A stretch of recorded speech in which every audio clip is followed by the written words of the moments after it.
بسم الله الرحمن الرحیم. ګرانو بچو، موږ نن د اتم کلاس د کیمستري لومړی چپټر چې لومړی عنوان د اټم یا اتوم موږ دا تشریح کوو. په 7 کلاس کې موږ د کیمستري سره بلد یو چې واټ از کیمستري، بیا واټ از اټم، دغسې کمپاوند چې مرکب یا چې کوم دی مخلوط محلول د ټولو سره موږ بلد یو. بیا د کیمیکل فزیکل پراپرټي سره موږ بلد شوي یو، هلته کیمیکل بانډ سره، ټایپس اف کیمیکل بانډ، ډینسټي، د ټولو سره موږ بلد یو. اوس دلته راځو په تفصیل سره دا ټول موږ وایو. لومړی موږ عنوان دی اټم. اټم چې کوم دی د سمالست پارټیکل which cannot be further divided is called atom. هغه وړوکی ترینه ذره یا هغه کوچکترینه ذره چې مخکې د تقسیم وړ نه ده هغې ته موږ اټم وایو. یعنی د سمالست په ټول نه وړه کومه کې چې مخکې نه تقسیمېږي هغه وړه ذره شوله which cannot be further divided، کومه چې مخکې د تقسیم وړ نه ده هغې ته موږ اټم وایو. په دې نه مخکې موږ ساده مثال چې زه درته درکړم، یوه لوټه راواخلو. موږ لوټه چې اوس ماته کړي هغې نه د خاورې ذرات جوړ شي. هغه ذرات کې که هره یوه برخه یې راواخلې، هغه نوره میده کې، نوره وړکۍ کې، وړی کې، اخر دومره وړ چې مخکې نه تقسیمېږي هغه ذرې ته موږ اټم وایو. اتش اټم شه، د خاورې اټم شه. دغسې د انسان هډوکی راواخلې، هغه وړکۍ کې کوچنۍ ترینه ذرې ته ورسېد، هغه د هډوکي اټم شو. دغسې د غوښې، داسې د تیږې، داسې د شیشې، داسې د اوسپنې، د هر شي چې وړکۍ ترینې ذرې ته ورسوي چې مخکې نه تقسیمېږي هغه د هغه شي اټم شو. اوس پوه شو چې تر اوسه پوره په دنیا کې چې کوم معلوم شوي یا پېژندل شوي اټمز دي هغه دي 113 دانې. په دا کې 2 نوي نیچرل دي، طبیعي دي، او دا نور چې کوم دي مین میډ دي یا په لیبارټریو کې جوړ کړل شوي دي. دا خو د اټم تعریف شو چې موږ ورسره بلد شولو. اوس راځو چې اټم څو برخې لري. اټم چې کوم دی 2 برخې لري، یوه ته نیوکلیس وایي او بل ته آربټس وایي. یوه ته وایي نیوکلیس چې پښتو کې ورته هسته وایي، بل ته آربټ چې پښتو کې ورته مدار وایي. په دې یو باندې اوس پوهېږو. دا اوس ګورئ موږ سره د اټم چې کوم دی رسم شو. دا چې کومه برخه ده د منځ والا دا موږ سره نیوکلیس شو، هسته شوله، او د پاسه چې کوم دغه دي د آربټ شول یا مدار شول. اوس دلته پې موږ ځان پوهوو. اول راځو نیوکلیس ته. نیوکلیس چې کوم دی دغه سنټرل پارټ اف اټم which is composed of proton and neutron. د اتوم مرکزي برخه ده چې هغه کې پروټان او نیوټران پراته دي، یا د پروټان او نیوټران جوړه ده. کومه برخه ده؟ مرکزي برخه دغه دی. ګوري دا مرکزي برخه چې کومه ده دې ته موږ نیوکلیس وایي. دغه دی لیکلی دی هسته. اوس د اته شي نه جوړه ده، پروټان او نیوټران. دغه دی نیوټران، دا دی پروټان. اوس راځو دا زده کوو چې پروټان او نیوټران څه شي دي. پروټان چې کوم دی د فرست ټایم ګولډسټاین ډسکور کړل، هغه پیدا کړل، معلوم یې کړل چې په داسې په نیوکلیس کې پراته دي چې هغو ته پروټان ویل کېږي.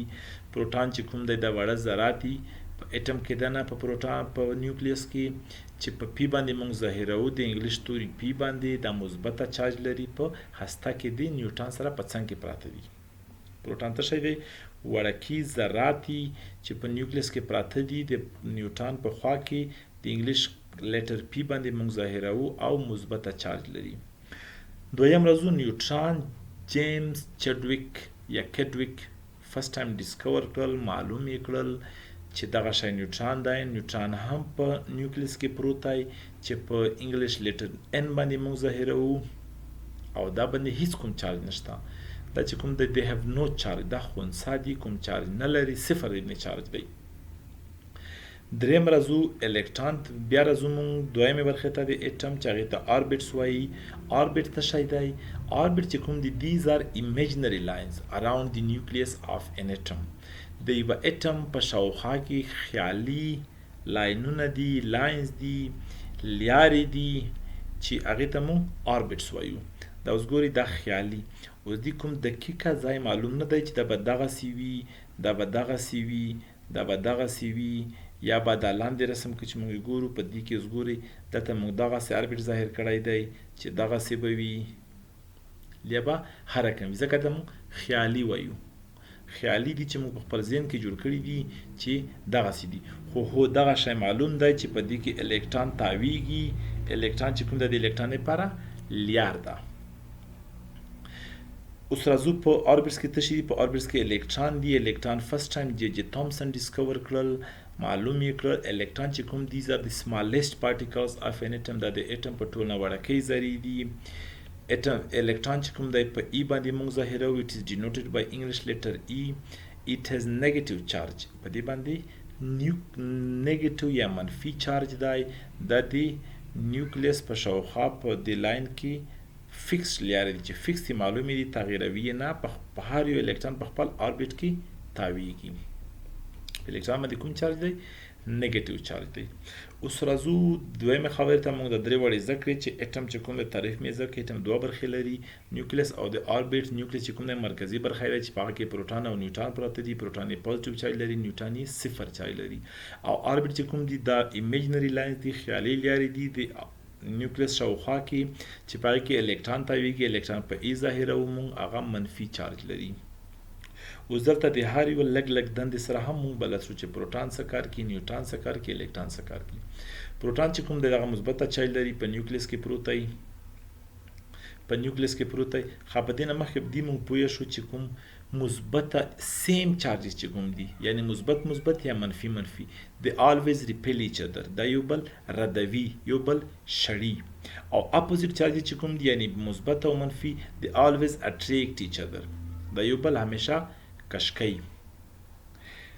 او هغه فورس ته الکتروسټیټیک فورس اف اټریکشن وایي چې پوزټیو او منفي چارجونو په منځ کې کوم فورس ته کومه قوه ده، هغه ته الکتروسټیټیک فورس اف اټریکشن وایي. اوس دلته موږ راځو پروټون ته. پروټون مثبته چارج لري، په نیوکلیس کې پروت دی. یې څه کار دی؟ ټو بیلنس دی نیگیټیو چارج or نیگیټیو افیکټ اف دی revolving electron or negative charge electron. دا د منفي چارج الکترون چې کوم افیکټ دی هغه بیلنس کوي، هغه نه پرېږدي چې د خپل لیارې نه بار ته وځي، ځکه چې په هغې باندې یو فورس لګوي چې مرکز خواته راکش کړي. دغه پروټون چې کوم دی مثبت دی، دغه منفي دی الکترون، په دې باندې یو فورس لکه څنګه چې موږ په سولر سیسټم کې ویلی دی، یو فورس پرې لګوي چې دا ځان خواته راکش کړي. دومره زو نیوټرون چې هغه خو صفر چارج لري، هغه څه کار دی؟ دلته مخکې موږ وویل چې سیم چارجز always repel each other، یو رقم چارجونه چې کوم دي هغه یو بل ردوي. نو دلته پروټون چې کوم په نیوکلیس کې دی نږدې یو بل سره پراته دي، هغه ټول مثبته چارج دي چې یو بل دی رد نه کړي، یو بل ریپل نه کړي. د په منځ کې د پروټون منځ کې نیوټرون پراته دي، په دې خاطر چې پروټون یو بل ریپل نه کړي. دویمه راځو نیوټرون الکترون ته. الکترون چې کوم دی په هسته کې په شاوخوا تاویږي. it plays the main role in chemical reaction or chemical bonds. په کیمیکل بانډ جوړولو کې د مهم رول لري، ځکه چې که یو همیشه الکترون یو اټم نه بل ته ځي، یا چا سره شیر کوي یا یې د چا نه اخلي، چې هر چا سره د بانډ الکترون شریک یا یې ورکړه یا ترې نه واخیستم، هغې کې یو کیمیکل بانډ جوړیږي، کیمیاوي تعامل رامنځته کیږي، کیمیاوي اړیکه جوړیږي چې هغې کې موږ سره بیا مخکې تغییرات راځي. دا شول د موږ سره د الکترون، د پروټون او د نیوټرون دندې شولې. یو بل شی موږ زده کړو چې تر اوسه پورې چې کوم معلوم شوي مقدار دی د اتومونو، هغه 113 دانې دي چې په دې کې 92 چې کوم دي هغه نیچرل دي، او دا نور چې کوم دي مین دي چې په لیبارټریز کې جوړ شوي دي. دا و د نن ورځې درس چې موږ اټم ټول پکې کور کړو. انشاءالله چې کوم ستونزه به چاته نه وي پکې. مننه.